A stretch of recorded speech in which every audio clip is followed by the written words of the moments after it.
In this tutorial in Titler Pro, we're going to look together at how to modify or customize the float and pop animation feature.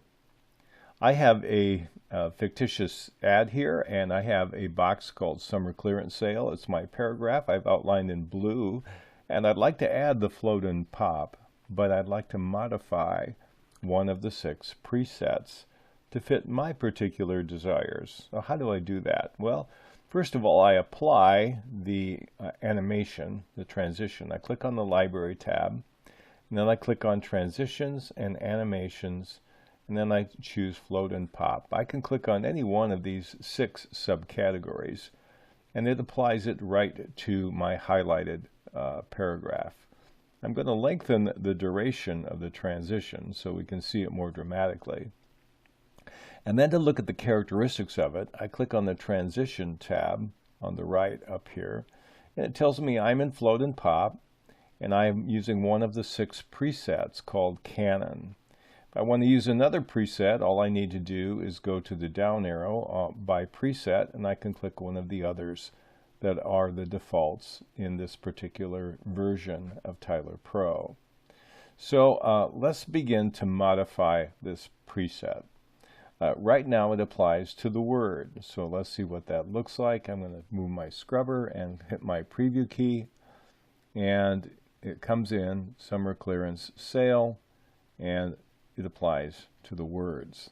By the time I get here, they're all down and together. Let's say I want to apply it to something else. Let's say I want to apply it to the whole paragraph. I want to keep everything together. Now notice the minute I make any changes, the name of the preset disappears because I've begun to edit it. So I'll move back here, we'll hit play again, and we see everything comes in uniform together, the entire paragraph. Okay, we'll go back to the preset. You can reset all the settings simply by clicking on the preset. Let's look at what some of these sliders do. The first one I have is overlap. Overlap controls how clustered your characters are in the pop part, because pop is where they pop in and float is where they drop down. So let's go ahead and look at how we can change this feature here. Here is where they are popping in, and right now the overlap is 85% on the default of Canon. Watch what happens when I change it. Okay, it's less. There's less of an overlap. So the smaller the number, the less the individual letters overlap with each other before they drop down. So there's less visible popping, as you will, before they float. So I'll go ahead and do it this way. Very small a period of time, and now we have a lot more time on the drop. And it's doing it by word, float in, or pop in, float down, pop in, and float down.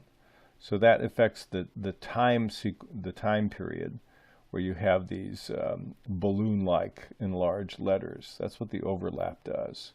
We'll go ahead and go back to default here. What does the period do? Well, the period is a harder one for me to understand, but we'll go ahead and we'll move the scrubber forward here.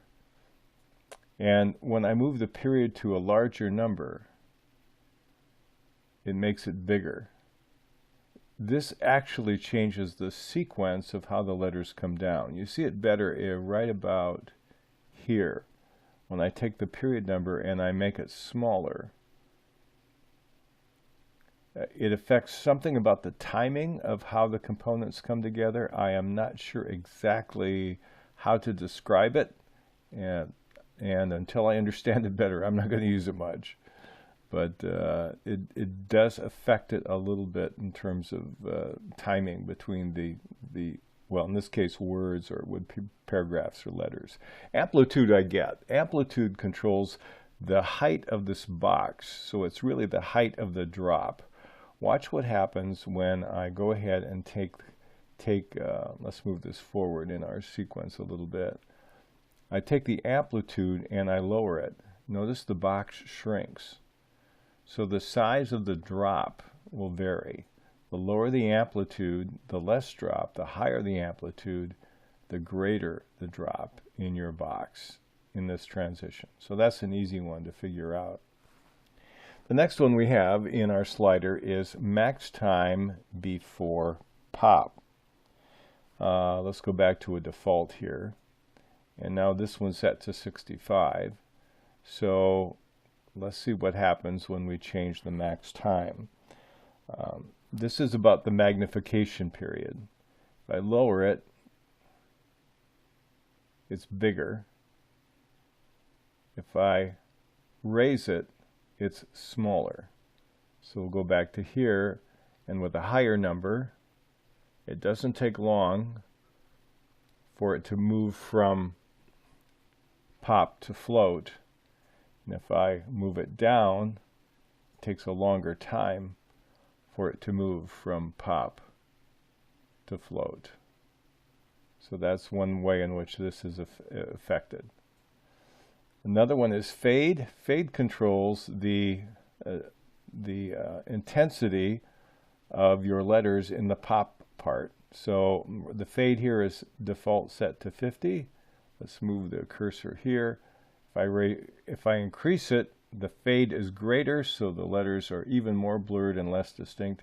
If I lower it down, now I have my heavy darker blue in this case, and you notice them quite a bit. So it depends on how intense you want that to look.